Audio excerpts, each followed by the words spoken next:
Kalau ini kerjanya regulasi. Baju cukup 1,5 meter, dia yang nentuin. Hari ini pakai baju ini, warna ini, dia yang nentuin. Kalau hati maunya ngawinin semua.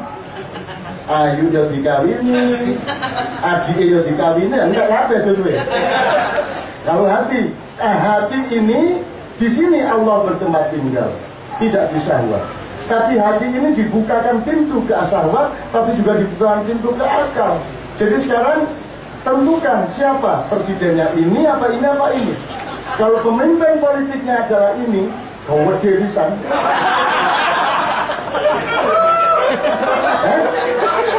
Ya gede temenan. Tunggu fantasi diri saya, tunggu lagi hancurannya. Jadi menurut saya, sebagaimana gini, orang Islam ini kadang-kadang, teman-teman yang beragama itu kadang-kadang lupa bahwa semua itu evolusi. Nabi Ibrahim dan semua nabi yang lain kan tidak pernah sholat 5 waktu. Tidak berarti bukan orang Islam. Mereka melakukan prosedur ibadah sesuai dengan yang diperintahkan Allah pada waktu itu. Karena Ibrahim hanya dapat coretan-coretan, mushaf namanya, sohafa. Baru sampai ke Musa dapat 1 lembar, yaitu 10 Commandment Taurat. Baru dapat 1 makalah ketika sampai pada Nabi Daud, yaitu Zabur. 1 makalah setelah itu dapat 1 buku besar namanya Quran. Kan gitu. Nah, orang yang hidup di era Sohafa tidak punya kewajiban untuk menjalankan seperti yang di era kita. Nah, kita harus tahu sejarah itu supaya tidak gampang bertengkar. Makanya saya senang sama dagang ini, asal jangan lebay ya. Saya senang karena Anda mengingat kembali bahwa manusia itu jangan ngomong agama dulu, jangan ngomong Tuhan dulu. Jadi manusia yang benar dulu, maka Indonesia akan beres. Kan gitu. Nah, agama akan memperindahnya. Kan gitu. Setelah manusianya beres. Nah, ini pendidikan kemanusiaannya nggak beres. Manusia aja belum. Jangankan Muslim atau Kristen, menungso durung, wong aja durung kan itu. Ibarat pisan elek durung apa meneh. Itu loh teman sekalian. Jadi sekarang banyak fenomena budaya di mana produk-produk manusia Indonesia sekarang itu manusia aja belum dia. Bahkan binatang masih lebih baik dari dia. Betul nggak, Mas? Betul nggak? Hewan aja nggak seragus itu loh. Tidak ada hewan ragus. Kenapa ada hewan ragus? Kamu pikir macan yang memburu kijang itu karena kerakusan? Kalau kamu hidup pelajari kijang atau rusa dan macan, Anda akan milih jadi rusa. Pelajari kalau nggak percaya. Karena sengsara jadi macan itu. Tiap hari harus makan binatang lain. Nanti dia bersaing sama macan yang lain. Nanti ada saat di mana dia disingkirkan oleh raja yang baru. Kemudian dia akan mati kelaparan karena tidak kuat lagi berburu. Jadi tidak enak menjadi macan saja. Itu pun dia tidak berdosa. Lah kenapa manusia melebihi binatang kerakusannya? Kan begitu. Itu kira-kira Pak ya? Iblis berwujud manusia. Iblis saja baik dong. Jadi kalau saya cerita lagi gawat lagi nih kalau saya ceritain asal usul iblis, betul? Dulu iblis itu malaikat paling senior, namanya Kanzul Jannah. Dia punya gelar Al-Khosi, Ar-Rafi, As-Sajid, macam-macam gelarnya di setiap lapisan langit. Dia yang paling diandalkan oleh Allah untuk berperan sebagai iblis.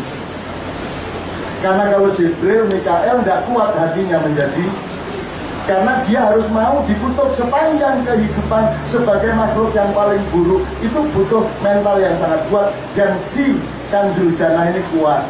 Maka dia dijuluki iblis tidak masalah. Tapi dia taat kepada Muhammad apapun saja. Tolong belajar. Dia taat kepada semua aulia, kepada nabi dan semuanya. Nanti kalau ada Dajjal datang ke dunia, mereka tidak bisa masuk Mekah dan Madinah. Kan di situ ada Masjid Nabawi dan ada Masjidil Haram.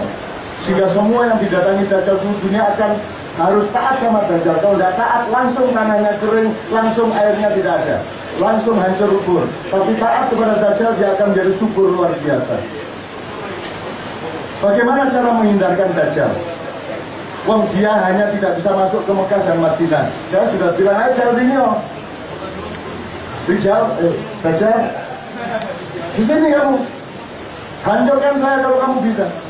Dok, di dalam diriku ada Mekah, di dalam diriku ada Madinah. Kamu tidak akan bisa masuk ke dalam diriku. Kan gitu mas, orang Indonesia ya.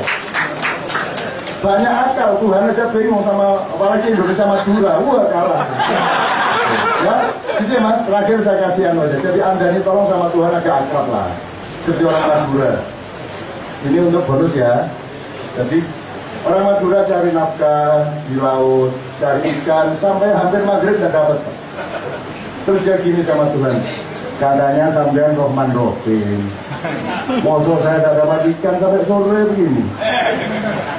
Itu kan, katanya Rohman Rohim Maha Pemurah lagi penyayang, masa saya tidak dapat ikan. Ya kasih 5 lah, 1 istri saya, anak saya 3, 5. Allah Maha Pemurah dikasih 5, loncat langsung itu ikan ke atas. Lalu terus gini lagi, masa 5 bener. Ya 10 lah, gitu lah. Nah itu orang Madura. Tidak dikabulkan 5 tetap tidak terima ya. Ya kan saya bilang 5 itu kan bahasa basi kan. Kalau orang Pemurah bener kan ya 10, 15. Akhirnya sama Tuhan dikasih bener mas sampai penuh itu perahu.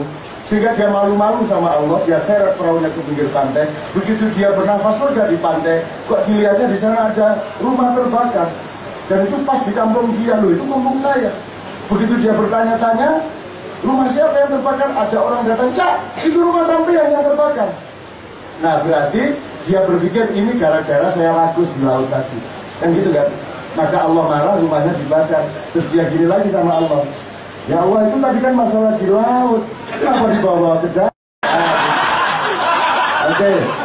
Maju Indonesia, selamat Indonesia, bangkit Indonesia. Assalamualaikum warahmatullahi wabarakatuh.